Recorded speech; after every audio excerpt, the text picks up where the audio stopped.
اعوذ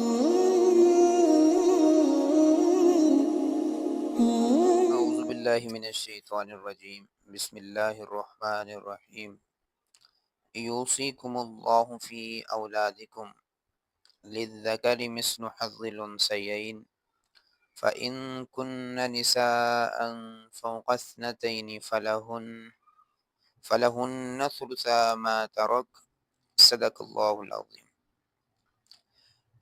اب یہ والا جو رکوع ہے اس میں وراثت کے جتنے بھی جو ہے نا حصے ہیں، تقسیم ہے، ایک مرنے والے کی وراثت کو کس طرح تقسیم کیا جائے گا، ایک ایک چیز جو ہے نا وہ تفصیل کے ساتھ کھول کر بیان کی گئی ہے۔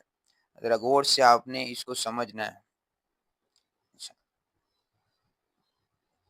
یوصیکم اللہ فی اولادکم، اللہ تمہیں وصیت کرتا ہے یا حکم دیتا ہے تمہاری اولاد کے بارے میں۔ کیا حکم دیتا ہے؟ یعنی وہ سارے جو ہے نا وراثت کس طرح تقسیم ہوگی وہ حکم دیتا ہے۔ للذکر مثل حظ الانثیین، مرد کے لیے جو حصہ ہے وہ دو عورتوں کے مثل ہے، دو عورتوں کے حصے کے مثل ہے۔ فَإِن كُنَّ نِسَاءً، پس اگر جو ہے وہ عورتیں ہوں، فوق اثنتین، دو سے زیادہ، فلہن، تو ان سب کے لیے، ثلثا، دو تہائی حصہ ہے، ما ترک، اس کے ترکے میں سے، اس کی وراثت میں سے۔ یعنی مطلب بیٹیاں اگر دو سے زیادہ ہیں تو ان سب کے لیے کتنا حصہ ہوگا؟ دو تہائی حصہ۔ وَإِن كَانَتْ وَاحِدَةً، اور اگر جو ہے وہ ایک ہی بیٹی ہے، فلاح نصف، تو اس کے لیے آدھا حصہ ہے۔ ٹھیک ہے، اس کے لیے کتنا ہے؟ آدھا حصہ، یعنی فقط بیٹی ہی ہے تو اس کے لیے جو وہ اس کے ترکے میں سے آدھا حصہ، باقی آدھا وہ ایک الگ جو ہے نا سنیریو ہے، وہ بیت المال میں جائے گا یا کس طرح بھی جو ہے نا وہ۔ ولی ابویہ، اور والدین میں سے، لکل واحد منہما، ان میں سے ہر ایک کے لیے، السدس، چھٹا حصہ ہے۔ اگر والدین بھی زندہ ہیں تو ان کے لیے کتنا حصہ ہے؟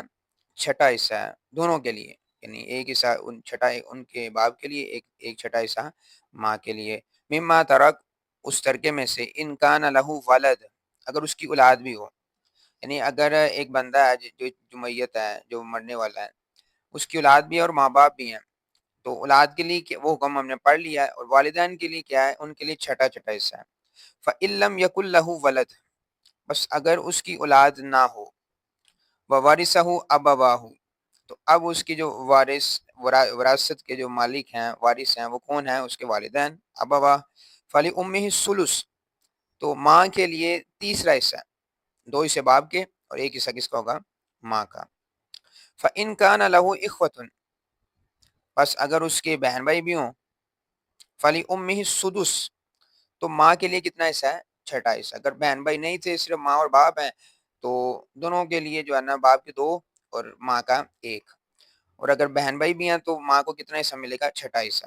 من بعد وصیت، بعد اس وصیت کے، یوسی بہا، جو مرنے والے نے کی، یعنی اس نے کوئی وصیت بھی کی ہو کہ یہ نیک کام بھی کر دیجیے گا، یہ بھی کر دیجیے گا، وہ وصیت پورا کرنے کے بعد جو ہے یہ تقسیم ہوگی۔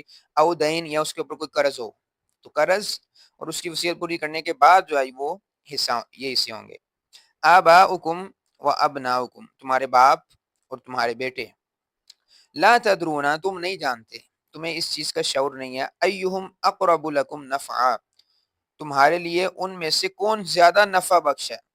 یعنی باپ کو تم وراثت تمہاری تقسیم ہو رہی ہے، بیٹوں کو ہو رہی ہے، تمہیں اس چیز کا علم نہیں ہے، ادراک نہیں ہے کہ سے تمہارے لیے کون زیادہ نفع بخش ہے آگے کے لیے، یعنی آگے تمہیں کون زیادہ نفع پہنچائے گا۔ فریدۃ من اللہ، یہ اللہ کی طرف سے ایک فرض مقرر کر دیا گیا ہے۔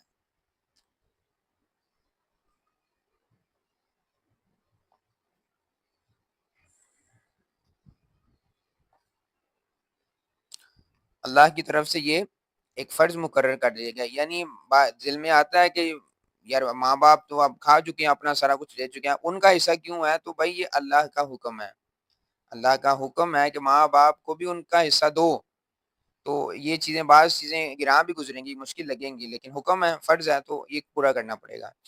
ان اللہ کان علیما حکیما، بے شک اللہ علم والا ہے اور حکمت والا ہے۔ وَلَكُمْ نِصْفُ مَا تَرَكَ، اور تمہارے لیے نصف حصہ ہے ما ترک ازواجکم، جو تمہاری بیویوں نے چھوڑا، یعنی میاں بیوی کی شادی تھی، بیوی جو ہے نا وہ اس کا انتقال ہو گیا، تو اس شوہر کے لیے اس بیوی کی وراثت میں سے آدھا حصہ، کب ان لم یکن لہن ولد، اگر اس کی کوئی اولاد نہ ہو بیوی کی، ٹھیک ہے، بیوی کی کوئی اولاد نہیں ہے تو آدھا حصہ جو وہ شوہر کا ہو جائے گا۔ فَإِن كَانَ لَهُنَّ وَلَدٌ، بس اگر اس کی اولاد بھی ہے تو اولاد کا حصہ تو ہم پڑھ چکے ہیں پہلے، فَلَكُمُ الرُّبُعُ، تو تمہارا جو ہے وہ چوتھا حصہ ہوگا اس کی وراثت میں سے، مما ترکنا، جو اس کا ترکہ ہے یعنی جو اس نے چھوڑا، من بعد وصیت، بعد اس وصیت کے، یوسینا بہا، جو اس نے کی ہوگی، او دین، یا اس کے اوپر کوئی قرض، وہ ادا کرنے کے بعد، قرض اور وہ وصیت پوری کرنے کے بعد اگر اس کی اولاد بھی ہے، اولاد کا حصہ وہ الگ ہے، اس کے ترکے میں سے چوتھا حصہ جو وہ شوہر کا ہوگا۔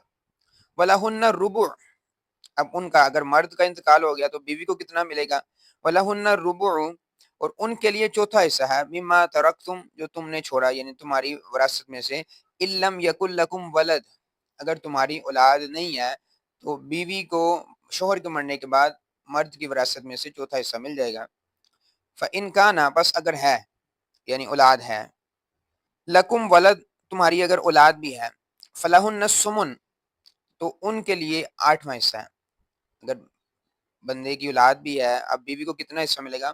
آٹھواں حصہ، مما ترکتم، جو تم نے چھوڑا یعنی جو تمہاری وراثت تھی، من بعد وصیت، بعد اس وصیت کے، توصون بہا، جو تم نے کی ہو، او دین، یا قرض ادا کرنے کے بعد، قرض وصیت ادا کرنے کے بعد جو ہے نا عورت کو آٹھواں حصہ مل جائے گا۔ وَإِن كَانَ رَجُلٌ يُورَثُ، اور اگر مرد جو ہے جو وارث ہے، کلالہ، کلالہ ہے، او امرأۃ، یا وہ عورت۔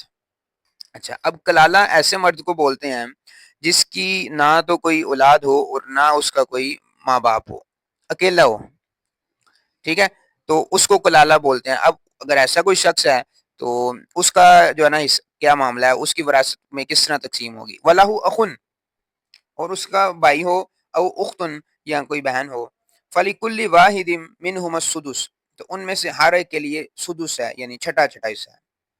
فَإِن كَانُوا أَكْثَرَ مِن ذَلِكَ، پس اگر دو سے زیادہ ہوں، بہن بھائی زیادہ ہوں، فَهُمْ شُرَكَاءُ فِي الثُّلُثِ، تو وہ تیسرے حصے میں سب شریک ہوں گے، یعنی دو حصے الگ اور تیسرا حصہ ان سب کو جو ہے نا وہ ملا کے دے دیا جائے گا۔ من بعد وصیت، بعد اس وصیت کے، یوصی بہا، جو اس نے کی ہو، او دین، یا قرض ادا کرنے کے بعد، غیر مضار، اور اس میں کوئی نقصان نہیں کرنا، یعنی وصیت میں کوئی کمی بیشی نہیں کرنی، وصیت پوری کرنے کے بعد اور قرض ادا کرنے کے بعد جتنا حصہ ہے وہ پورے کا پورا دینا ہی جو ہے وہ فرض ہے۔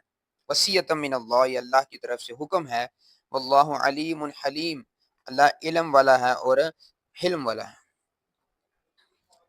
تلک حدود اللہ، یہ اللہ کی کچھ حدیں ہیں، یعنی اللہ نے کچھ حدیں مقرر کی ہوئی ہیں۔